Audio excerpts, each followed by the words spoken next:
La brosse à dents doit être adaptée à son utilisateur.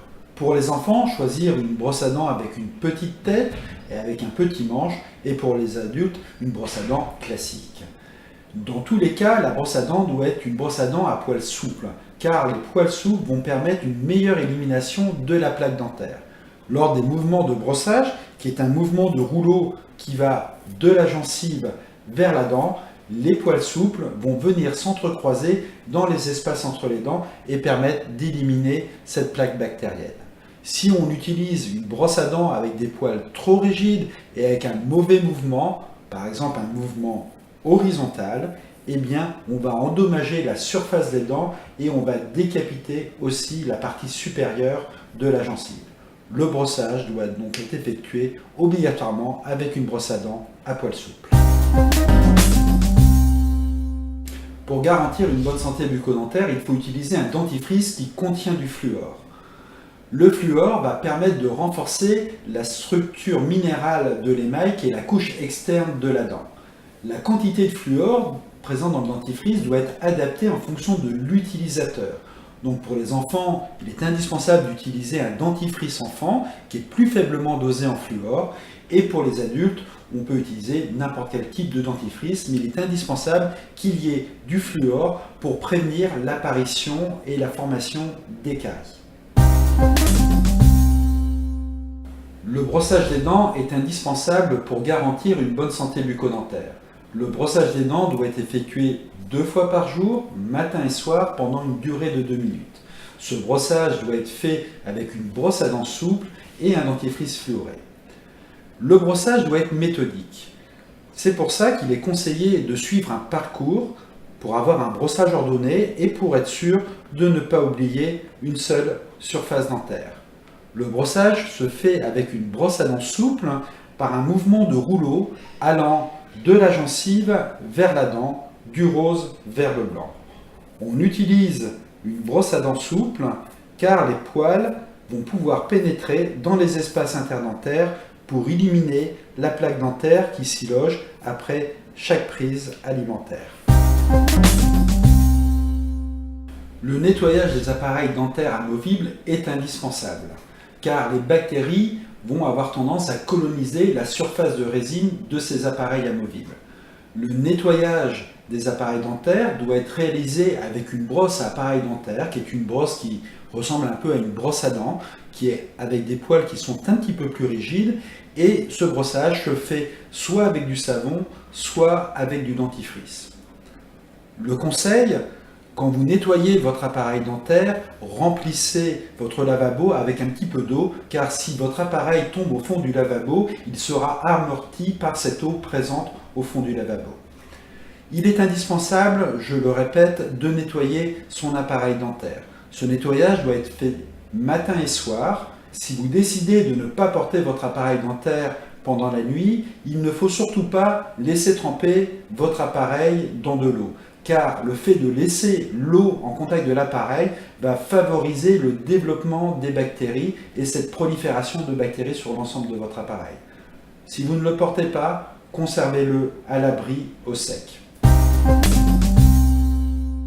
En moyenne, les premières dents apparaissent à l'âge de 6 mois et dès qu'une dent est présente en bouche, elle est susceptible de se carier. Les conseils de 6 mois à 1 an, il faut simplement une fois par jour nettoyer la surface des dents avec une compresse imbibée d'eau. À partir de l'âge des 1 an, on va brosser les dents de son enfant une fois par jour, le soir, avec une brosse à dents souple adaptée à la taille de sa bouche et sans dentifrice. À partir de l'âge de 2 ans, on passera à un brossage matin et soir. Les parents laisseront l'enfant se brosser les dents mais vont toujours superviser le brossage et le compléter. Ce brossage se fera toujours avec une brosse à dents souple et avec un dentifrice qui contient du fluor pour renforcer la structure minérale de l'émail et limiter l'apparition des caries. Le fil dentaire doit être utilisé en complément du brossage du soir. Le fil dentaire a pour but de nettoyer les espaces situés entre les dents, là où les poils de la brosse à dents ne peuvent pas pénétrer, et donc pour éliminer, par l'intermédiaire du fil, la plaque dentaire qui reste coincée dans les espaces situés entre les dents. On choisit un petit morceau de fil et ensuite on va passer le point de contact entre deux dents avec ce fil et descendre délicatement le fil jusqu'au contact avec la gencive. Ensuite, on va tendre le fil sur la surface de la dent qui est située en avant et on remontera le fil de la gencive vers la dent afin de nettoyer cet espace interdentaire. Pour chaque espace interdentaire, il y a deux passages à faire. Le passage pour la dent qui est située en avant dans cet espace interdentaire et le deuxième passage pour la dent qui est située en arrière dans cet espace interdentaire. Un espace interdentaire, deux passages, en avant, en arrière et le fil systématiquement après le brossage du soir. Le détartrage a pour but d'éliminer le tartre. Le tartre, c'est de la plaque bactérienne qui s'est calcifiée. La plaque bactérienne se forme après chaque prise alimentaire. Elle est composée de salive, de débris alimentaires et de bactéries. Cette plaque doit être éliminée lors du brossage, mais si elle n'est pas éliminée correctement par la brosse à dents, elle va se calcifier et devenir du tartre. Le tartre ne pouvant pas être éliminé par le brossage, mais uniquement par un détartrage réalisé par un chirurgien dentiste. Le détartrage est réalisé soit avec des instruments ultrasonores pour casser les dépôts de tartre, complété par des instruments manuels, et enfin, pour finir le détartrage, de la pâte à polir ou un aéropolissage est effectué pour éliminer les colorations sur la surface des dents. Il y a un certain nombre d'idées reçues sur la visite chez le dentiste et sur l'hygiène bucco-dentaire qu'il faut absolument combattre. Les brosses à poils durs nettoient moins bien les dents que les brosses à poils souples car les poils trop rigides ne vont pas pénétrer dans les espaces interdentaires et donc ne vont pas éliminer la plaque dentaire. Il n'est pas normal de saigner des gencives. Si on saigne des gencives, cela veut dire qu'on a une inflammation des gencives, au minimum une gingivite. Donc il faut absolument consulter si les gencives saignent lors du brossage. La carie n'est pas une fatalité. Le nombre de caries chez nos enfants a été divisé par 4 en 20 ans. Cette diminution du nombre de caries est liée à l'utilisation plus systématique de dentifrice contenant du fluor, à des visites plus régulières chez le chirurgien dentiste et aussi à une diminution de la consommation de produits sucrés. Mais attention, la carie est toujours présente, attention à la consommation de sucre et aussi de soda fortement acides qui peuvent induire la formation de caries. Le sucre contenu dans les bonbons va bien sûr favoriser l'apparition des caries, mais aussi tous les produits qui sont acides comme les jus de fruits et les sodas vont favoriser la déminéralisation de la dent et permettre aux bactéries de pénétrer dans la dent et de favoriser l'apparition d'une carie. Aujourd'hui, les soins dentaires sont de moins en moins douloureux et lors des soins, les dentistes ont recours de manière plus systématique à l'utilisation de l'anesthésie. Ce qu'il faut savoir aussi, si on a une carie qui est débutante dans sa bouche, eh bien le soin sera plus court et sera aussi moins douloureux. Si on attend d'avoir mal, les soins seront plus longs, risquent d'être plus douloureux et seront aussi plus onéreux. Les dents ne sont pas indépendantes de l'ensemble du corps. À l'intérieur de la dent se trouve la pulpe dentaire avec les vaisseaux qui irriguent la dent et ces vaisseaux sont reliés à la circulation générale.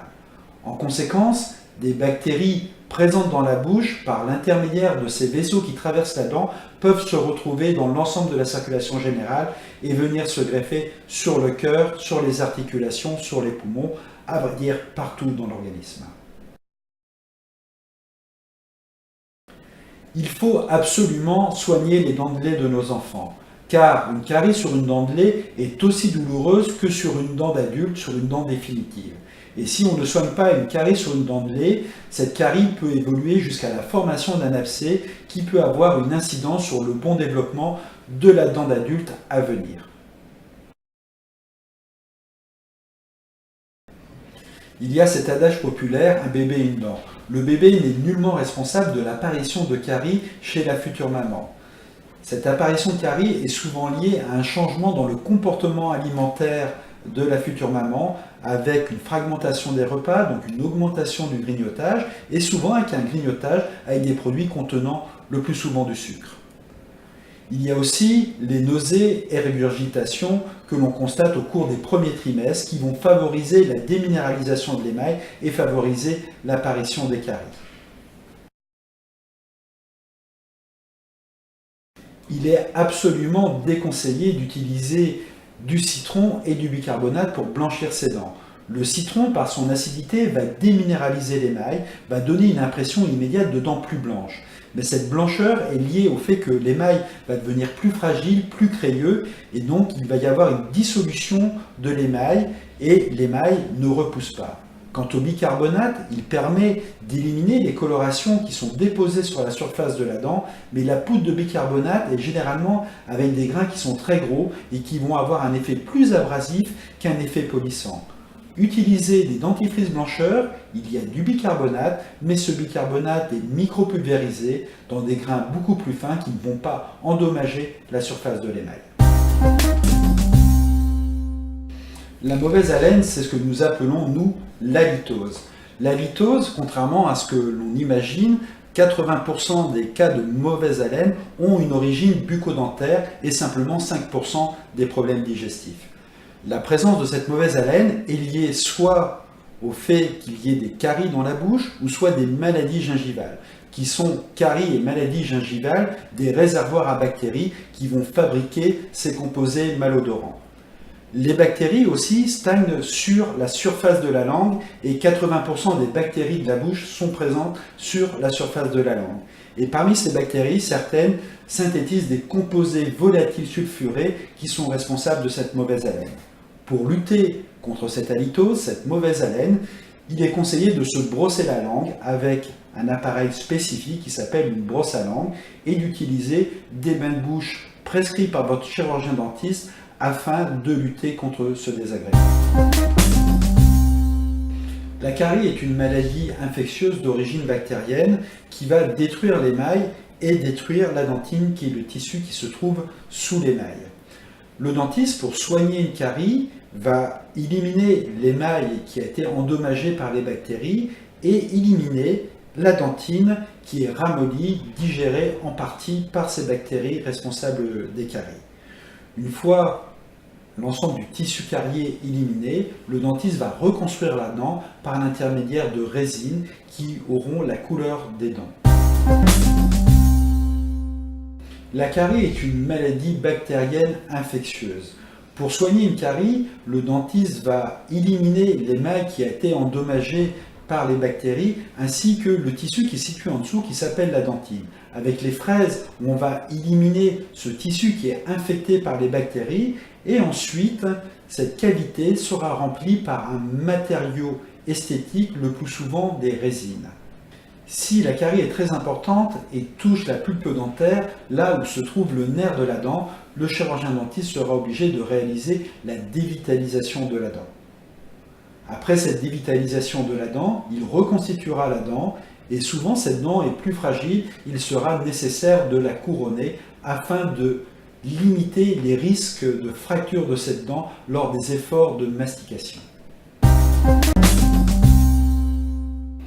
Au cours de la grossesse, on peut souffrir de nausées et ces nausées limitent le nombre de brossages par jour car dès que vous mettez votre brosse à dents dans la bouche, cela déclenche ces réflexes nauséeux. Après chaque nausée, au minimum, il faut se rincer la bouche à l'eau claire. Idéalement, une cuillère à café de bicarbonate mélangée avec de l'eau, réaliser un bain de bouche, ce qui permet de neutraliser les acides dus à la nausée ou au vomissement. Chez les seniors, l'utilisation d'une brosse à dents électrique est recommandée comme pour tout autre individu. Mais la brosse à dents électrique a un avantage supplémentaire car ce mouvement de brossage qui doit être fait avec une brosse à dents manuelle, qui est un mouvement de poignet allant de la gencive vers la dent, est relativement difficile quand on a des problèmes de mobilité des membres supérieurs. Ce mouvement n'est pas nécessaire avec la brosse à dents électrique, donc elle est recommandée encore plus chez les seniors qui souffrent de problèmes de mobilité des membres supérieurs.